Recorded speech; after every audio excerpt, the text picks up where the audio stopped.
Hello friends, welcome back to my channel. तो आज मैं आपको सीटेट पेपर 2 का मैथमेटिक्स का क्वेश्चन सॉल्व करके बताऊंगी। इस बार जो एग्ज़ामिनेशन हुआ है 7 फरवरी को भी था बहुत लोगों का, और बहुत लोगों का 8 फरवरी को भी था। मेरा भी फर्स्ट टाइम था सीटेट का एग्ज़ामिनेशन, मेरा 8 तारीख को था और मैंने सॉल्व किया है। तो चलिए देखते हैं।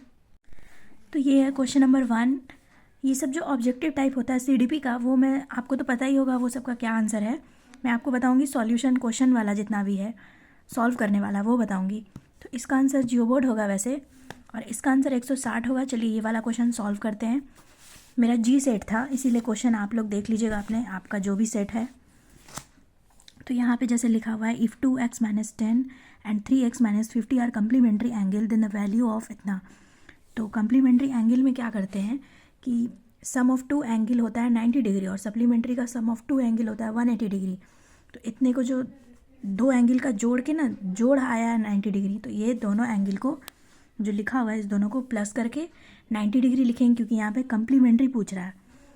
फिर उसके बाद इसी तरह से सॉल्व करेंगे तो ये x निकल जाएगा, और जब x निकलेगा तो यहाँ पे वैल्यू पूछ रहा है 4x + 40 डिग्री का। तो इस पे पुट कर देंगे ये x का वैल्यू, तो आंसर 160 आ जाएगा। अब सॉल्व करते हैं नेक्स्ट क्वेश्चन। तो ये सब आंसर है सीडीपी का, आप देख लीजिएगा। उसके बाद आता है क्वेश्चन नंबर 36 है, which of the following measurements in centimetre can be side of A right triangle. इसमें से कौन सा है जो राइट एंगल का साइड है। तो यहाँ मैंने एक राइट ट्रायंगल बनाया है, उसको मैंने हाइपोटेनस, बेस और परपेंडिकुलर लिख दिया है। इसको हाइपोटेनस का square equal to P square plus B square होता है। अब इस ऑप्शन में कौन सा फिट आ रहा है इस ये वाले फॉर्मूले में, तो फॉर्मूले में ये वाला ही पुट आ रहा है, क्योंकि इसको अगर एच स्क्वायर मानेंगे और एक 48 स्क्वायर मानेंगे और एक 14 स्क्वायर मानेंगे, तो ये सब कुछ सॉल्व करिएगा ना, तो ये पूरा 50 स्क्वायर के ही बराबर आएगा। तो ठीक है, ये वाला आंसर हो जाएगा। अब इसको बनाते हैं। Renu loses 15% by selling an article A for rupees इतना and gain 12% by selling article B for rupees 616। If C sells both articles for इतना then her percentage gain is. Renu जो है 15% लूज़ कर देती है, कोई आर्टिकल है उसको बेचने में, और उसका टोटल अमाउंट इतना लिखा हुआ है। तो जैसे कि मैंने कोई भी सामान, सपोज़ मान लीजिए कि 100 रुपये का कोई सामान है, अब उसको मैंने 100 रुपये में मतलब ख़रीदा है। अब उसे मुझे नहीं चाहिए वो सामान, तो मैं किसी और को बेचना चाहूँगी, तो किसी और को बेचने के लिए वो बेचा ही नहीं रहा है। तो मैंने क्या किया कि 15 रुपया उसका कम कर दिया, तो 15% का लॉस हुआ ना मुझे, और 15 रुपया कम कर दिया तो 85 रुपये में मैंने उसे बेच दिया। तो 85 रुपये में बेचने के बाद मतलब 15 माइनस किया ना, मतलब 15 कम किया दाम, 15 मुझे लूज़ हुआ, तब ना वो 85 में मैंने बेचा। तो ये समझिए कि ये 85 लिखा हुआ है, मतलब लास्ट अमाउंट लिखा हुआ है, पर उसका रियल प्राइस क्या था वो नहीं लिखा हुआ है। और मैंने जो एग्जांपल बताया उसमें रियल प्राइस 100 मैंने मान के चला था। तो इसी तरह से आप देख लीजिए, पहले मैं आपको बताती हूँ। तो देखिए, मैंने आपको बोला था ना कि 100 मान के चलते हैं उसका ओरिजिनल प्राइस, तो let the product original price भी 100 रुपीज़। अब मान लीजिए कि 100 रुपीज़ है, माना गया है, और रेनू ने उसे 15% लूजेस में उसे बेच दिया है। तो किसी भी चीज़ का 15% जो करेंगे, तो पहले उस ओरिजिनल प्राइस का 15% निकालेंगे। तो 15% निकालेंगे, 15/100 ये 15 आ जाएगा। फिर क्या है कि ये 15% तो उसका निकला है लूज़, पर अब ओरिजिनल दाम में मुझे कितने का घाटा हुआ, तो उतने ओरिजिनल प्राइस में ये 15 जो निकला है परसेंट निकाल के उसको माइनस करेंगे ना, तब इसे जो ओरिजिनल प्राइस है और 15% निकाल के 15 आया था, तो ये 100 में 15 चला गया, तो ये मेरा 85 आ गया। तो यही 85 जैसे यहाँ रिजल्ट है, उसी तरह उस क्वेश्चन में रिजल्ट लिखा हुआ है 382.50, ये रिजल्ट है, और इतना लूज़ है, लेकिन ओरिजिनल प्राइस नहीं बताया हुआ है, उसको आर्टिकल ए माना गया है। तो उसी तरह से अब उस क्वेश्चन के अकॉर्डिंग देखते हैं कि let the product original price भी ए, आर्टिकल ए माना गया है, और उस आर्टिकल ए को 15% लूज़ में बेचा गया है। तो आर्टिकल जैसे यहाँ पे मैंने 100 में 15% निकाला था, तो वो तो 100 पता था ओरिजिनल प्राइस, लेकिन यहाँ नहीं पता है, तो इसीलिए ए का 15% लूज़ करेंगे, ए इंटू 15/100, इसका आ जाएगा कट के 3a/20। अब इसका क्या है कि जैसे यहाँ पे था कि ओरिजिनल प्राइस में फिर वो 15% का जो निकला था वो माइनस करेंगे, तो ओरिजिनल प्राइस तो ए है, वो तो पता नहीं है, लेकिन यहाँ जो परसेंटेज काट के निकला है वो 3a/20 है। अब इसको कैलकुलेट करेंगे तो आ जाएगा 17a/20। तो ये आंसर आ गया। अब यहाँ सॉल्व करते हैं। उसी तरह से मैंने यहाँ आपको लिखा था, वहाँ पे मैंने आपको समझाने के लिए लिखा था, और यहाँ मैंने आपको लिखा है कि x मान लिया था वो आर्टिकल ए को, और उसी से ना माइनस किया जो मेरा यहाँ पे आया 17x/20। तो उसी जैसे यहाँ देख लीजिए, मैंने आपको बताया ना, जैसे यहाँ पे आया था 17a/20 था, तो मैंने x माना है। उसी तरह से यहाँ पे आ गया, क्योंकि लास्ट में तो माइनस ही ने किया है ओरिजिनल प्राइस से, और ओरिजिनल प्राइस का पहले परसेंट निकाला है। इसी तरह से मैंने इस तरह से भी लिख दिया है। तो ये 17x/20 आया, 20 उधर गया, और फिर ये जो है यहाँ पे इजिकल टू लिखना है इसका, और मतलब लास्ट वाला प्राइस जो यहाँ पे क्वेश्चन में लिखा हुआ है 382.50।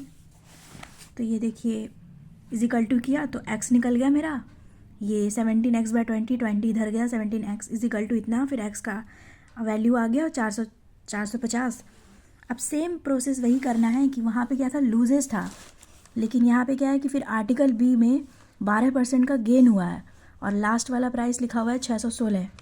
तो 12% मतलब ज़्यादा दाम करके उसको बेचा गया है। कोई भी चीज़ को हम खरीदें और उसको 12 रुपया ज़्यादा ऐड कर दिया, और उसमें हुआ हमारा, ऐड करने के बाद में जो टोटल रिज़ल्ट है वो इतना है।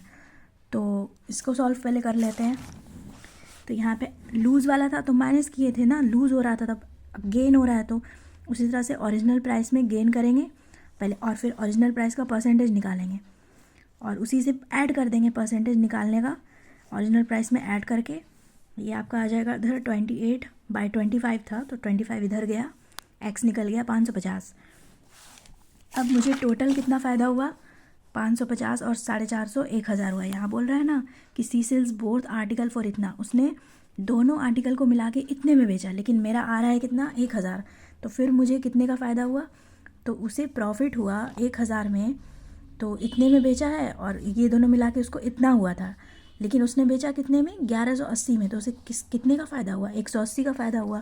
तो जब 1000 का प्रोडक्ट में उसको 180 का फ़ायदा हुआ, मतलब 1000 जो टोटल मिला के हुआ था उसमें 180 का फ़ायदा हुआ, तो एक में कितना होगा, 180/1000, और उसका परसेंटेज बोल रहा है ना क्वेश्चन में, देन हर परसेंटेज गेन, तो उसका 100 का परसेंटेज होगा 180/1000 × 100। तो ये 2020 और ये 10 कटा, तो ये 18% आ गया फाइनल आंसर।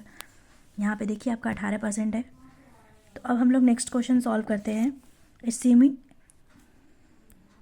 तो अब ये वाला क्वेश्चन सॉल्व करते हैं। Swimming pool is 20 metre in length and 15 metre in breadth and 4 metre in depth. तो एक स्विमिंग पूल है जिसका लेंथ, ब्रेथ और डेप्थ दिया हुआ है 20 मीटर, 15 मीटर और 4 मीटर। तो उसका जो प्लास्टरिंग है उसके फ्लोर का और वाल का, उसका क्या कॉस्ट होगा, जो कि 42 पर मीटर स्क्वायर है। तो यहाँ पे पहले सॉल्व करते हैं। ये एक स्विमिंग पूल है, उसका मैंने ऐसे ड्रॉ कर दिया है स्क्वायर टाइप। उसका लेंथ हो गया 20, ब्रेथ हो गया 15 और डेप्थ को मैंने 4 लिखा है। फिर उसके बाद ये मैंने ऐसे लिख दिया ABCD समझने के लिए। उसके बाद आता है कि पहले इसका एरिया निकालेंगे फ्रंट साइड का। तो फ्रंट में क्या है, BHDC है, मतलब BCDH। तो ये फ्रंट साइड है, तो ये आगे का हो गया, और पीछे का फ्रंट हो गया AFEI पीछे का। तो दोनों का निकालने, दो फ्रंट है ना, इसलिए 2 × किया गया। तो एरिया निकालने के लिए लेंथ × ब्रेथ करेंगे। तो ये इसका लेंथ हो गया और ये इसका ब्रेथ हो गया। तो ब्रेथ इसका क्या है, ब्रेथ इसका 4 लिखेंगे। तो इसका यहाँ पे 4 लिख देंगे, क्योंकि मैंने यहाँ पे ये पूरा 4 किया था ना, तो इसीलिए इसका कैलकुलेट करके क्या आएगा, 160 मीटर पर स्क्वायर होगा। तो ये तो फ्रंट साइड का निकला है। अब हम लोग क्या निकालेंगे, ये दोनों साइड का निकालेंगे, मतलब ABC और I और EFH और D का। तो एरिया ऑफ बोथ साइड वाल है ना, ये दोनों साइड वाल है। फ्रंट साइड का निकाले थे ना, तो अब साइड वॉल का निकालेंगे। साइड वॉल का निकालने के लिए फिर उसी तरह से 2 साइड वॉल था, तो 2 × लेंथ × ब्रेथ किया है, और इसका लेंथ होगा 15 और ब्रेथ होगा 4। यहाँ देखिए ये साइड वॉल था ना, तो इसका लेंथ हो गया 15, ब्रेथ हो गया 4। तो इसका कैलकुलेट करके आ गया 120। अब उसके फ्लोर का एरिया निकालेंगे। तो फ्रंट साइड का एरिया निकल गया, साइड वॉल का निकल गया, अब फ्लोर का निकालेंगे। ये फ्लोर जो CDE और I है, तो इसका लेंथ हो गया 20 और इसका ब्रेथ हो गया 15। तो फ्लोर का हो गया लेंथ ब्रेथ 20 × 15 इतना आ गया। और फ्लोर में 2 × क्यों नहीं किया, क्योंकि फ्लोर तो एक ही है ना, फ्लोर तो एक ही है। ऊपर, अब आप बोलिएगा ऊपर तो रूफ हो गया ना, हमको फ्लोर का निकालना है। तो फ्लोर का निकालने के लिए, और ये ऊपर रूफ, तो पहली बात ये रूफ तो बोला ही नहीं जाएगा क्योंकि ये स्विमिंग पूल है, तो स्विमिंग पूल का हमको डेप्थ है, तो डेप्थ का तो नीचे का ना फ्लोर कैलकुलेट करेंगे, तो ऊपर तो कैलकुलेट करेंगे नहीं। इधर का किए थे क्योंकि ये दोनों साइड वॉल था, आगे का किए क्योंकि दोनों आगे आगे फ्रंट साइड था। तो अब नीचे का फ्लोर किए, तो नीचे का फ्लोर में इसलिए डायरेक्ट लेंथ इंटू ब्रेथ किए क्योंकि फ्लोर का तो एक ही है। उसके बाद ये टोटल एरिया निकालेंगे, तो टोटल एरिया में जितना मैंने साइड वॉल निकाला, फ्लोर निकाला और फ्रंट साइड निकाला, सबको जोड़ देंगे, ये जितना जितना निकला था। उसके बाद यहाँ पे क्वेश्चन में पूछ रहा है कि what is the cost of plastering it's floor and wall at ₹42 पर मीटर स्क्वायर। उसका फ्लोर और वॉल का जो प्लास्टरिंग है उसका क्या कॉस्ट है उसके 42 पर मीटर स्क्वायर से। तो यहाँ देखिए, तो 1 मीटर स्क्वायर का कॉस्ट 42 है, 42 पर मीटर स्क्वायर था ना, तो 1 मीटर स्क्वायर का कॉस्ट 42 रुपीज़ है, तो 1 मीटर स्क्वायर का 42 होगा। तो जब 1 मीटर स्क्वायर का 42 है तो इतने का कितना होगा जो मेरा टोटल निकला है, तो इसको 42 से मल्टीप्लाई कर देंगे तो इतना आ जाएगा मेरा मतलब कि 24,360 आंसर आएगा। तो यहाँ देखिए 24,360 है, तो ये मेरा आंसर हो गया।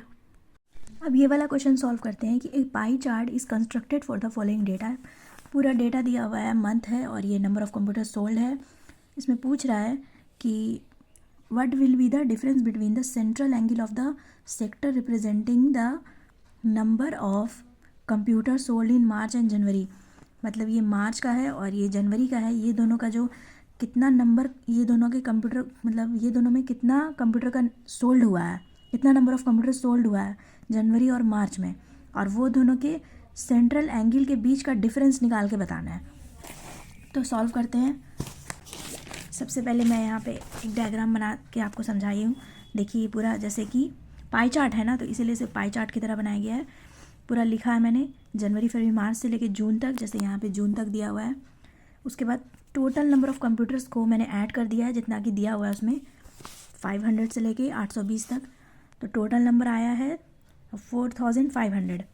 अब यहाँ पे जनवरी और मार्च का पूछा जा रहा है ना, तो देखिए, तो 4500 जो टोटल नंबर था कंप्यूटर जो बेचा गया, उसमें जनवरी में कितना बेचा गया, जनवरी में तो 500 हुआ है, यहाँ पे लिखा हुआ है। तो जब 4500 में 500 बेचा गया, तो एक में हो जाएगा 500 बाय 4500, तो 360 डिग्री, क्योंकि यहाँ सेंट्रल एंगल के बीच का बोल रहा है ना, तो डिग्री निकालना है। तो ये जो पूरा सर्किल है ये तो 360 का ही ना है, इसीलिए 360 डिग्री में क्या होगा कि ये दोनों से 360 को मल्टीप्लाई कर देंगे और ये काट के आ जाएगा 40 डिग्री। उसी तरह से सेम प्रोसेस करेंगे। ये तो जनवरी का किया था, अब मार्च का करेंगे। तो मार्च भी 450 में, मतलब 4500 कंप्यूटर में मार्च में कितना सोल्ड हुआ है 840, तो एक में कितना होगा 840 बाय इतना, और 360 डिग्री इसका भी सेम होगा, इसका भी काट के निकलेगा 67.2 डिग्री। अब ये दोनों के सेंट्रल डिग्री का ना, सेंट्रल एंगल के बीच का डिफरेंस बताना था जो सोल्ड हुआ है जनवरी और मार्च में। तो फिर इससे और इसका डिफरेंस मतलब माइनस, तो इसमें और 40 को माइनस कर देंगे तो कितना आएगा 27.2। ये देखिए यहाँ पे 27.2 आंसर है। अब सॉल्व करते हैं नेक्स्ट क्वेश्चन। जो मैं स्किप कर रही हूँ आप समझिए कि वो CDP वाला है। तो यहाँ क्या कह रहा है कि Rajiv invested sum of 7000 at 20% PA for इतना ईयर्स कंपाउंडेड हाफ ईयरली। यहाँ तक पहले समझते हैं कि ये क्वेश्चन में क्या कह रहा है। तो total amount receive by Rajiv, तो इसको सॉल्व करने के लिए जो इस तरह का आता है PA वाला और रुपीज़ और परसेंटेज वाला जब रहे, तो समझ जाइए कि ये वाला फॉर्मूला यूज़ करना है कि A is equal to P bracket 1 + 10/100 और ऊपर 3। अब ये 10/100 क्यों लिखा गया है इसको मैं एक्सप्लेन करती हूँ। तो देखिए यहाँ पे बोला गया कि 1.5 ईयर्स, ठीक है, और कंपाउंडेड हाफ ईयरली। तो जैसे कि एक साल में 2 टाइम्स इंटरेस्ट होता है, तो हाफ ईयर में कितना होगा 1 टाइम इंटरेस्ट होगा, तो टोटल टाइम कितना लगा, टोटल इंटरेस्ट 3 टाइम लगा। तो 1.5 पूछ रहा था ना, तो एक साल और आधे साल का, तो एक साल में 2 बार है, तो आधे साल में एक बार, टोटल 3 टाइम इंटरेस्ट है। अब कंपाउंडेड हाफ ईयरली है, आधे साल का पूछ रहा है, हाफ ईयरली का परसेंटेज है, तो 20% तो पूरा हो गया ना, हाफ इसका हो गया 10%। इसीलिए यहाँ पे मैंने लिखा था कि 10 होगा और ऊपर जो इंटरेस्ट था टोटल वो 3 होगा। ऊपर पूरा ईयरली वाइज लिखा जाता है, ईयरली का इंटरेस्ट निकाल के, तो इसीलिए यहाँ पे मैंने, और फिर इन्वेस्टेड कितना किया है 7000 किया है, तो मुझे A निकालना है, तो वो मैंने PA की जगह लिख दिया 7000 और फिर 1 + यहाँ पे देखिए जो मैंने लिखा था पी था ना, तो पी की जगह लिख दिया 7000, फिर इसका जो वो फार्मूला है उसी में सब पुट कर दिया। उसका कंपोनेंट हाफ ईयरली था तो 20% का 10% लिखा मैंने, और ये टोटल इंटरेस्ट 3 टाइम्स था तो ऊपर 3 लिख दिया। फिर ये काट के मेरा ए कितना आया 9317। अब इंटरेस्टेड रिसीव कितना हुआ राजीव को, तो ए जब इतना निकला और पी जब इतना दिया हुआ था तो उतने में माइनस कर दिया, तो इतना रिसीव हुआ है राजीव को। ठीक है, उसी तरह से निकालेंगे अमित का। तो अमित ने टोटल अमाउंट कितना रिसीव किया, तो वही फार्मूला लगेगा। यहाँ पे जो है वो ए होगा, तो A is equal to P bracket. अब यहाँ पे 10 क्यों लिखा गया है, तो पहले क्वेश्चन समझते हैं कि फिर इसका तो निकल गया, राजीव का अमित का निकाल रहे हैं ना, तो and his friend Amit invested a sum of 8000 at 10% PA for 2 years. तो यहाँ पे डायरेक्ट 2 ईयर्स का लिख दिया है और 10% है, और यहाँ पे कंपाउंडेड एनुअली है, मतलब पूरे साल का है। यहाँ पे हाफ ईयरली था इसीलिए 20% का 10% लिया गया था, लेकिन यहाँ पूरे साल का तो 10% ही लिया जाएगा। और यहाँ पूरा 2 साल लिख दिया, तो 2 साल ऊपर 2 लिख देंगे और 10 लिख देंगे, और ये आपका पी हो गया। तो मुझे ए निकालना है, तो इसीलिए ये पी हो गया, ये 10 हो गया यहाँ पर, और ये 2 साल था तो दो लिख दिए। अब इसको सॉल्व करके आया 9680। तो total amount receive by Amit क्या होगा, ए माइनस पी होगा। तो इतने में अब पी कितना था 8000 था। यहाँ देखिए इन्वेस्टेड किया था 8000, तो उसमें माइनस करके इतना आ गया। अब ये दोनों का डिफरेंस निकालना है, क्योंकि यहाँ पे क्वेश्चन में पूछ रहा है कि what is the difference between the interest receive by Amit and Rajiv and Amit at maturity. दोनों का निकालने के बाद दोनों का जो लास्ट का बचा था, जैसे इसका रिसीव ये बचा था और इसका वाला रिसीव था 2317, दोनों को माइनस करके कितना निकला 637 बचा। तो यही आंसर है यहाँ पे। अब ये वाला क्वेश्चन सॉल्व करते हैं कि एक्स वाई और जेड जो है वो फेस है, वर्डिक्स है और एज है एक ट्रायंगुलर पिरामिड का। ठीक है, तो अब ये सब इक्वेशन में कौन सा ऐसा है जो मैच कर रहा है।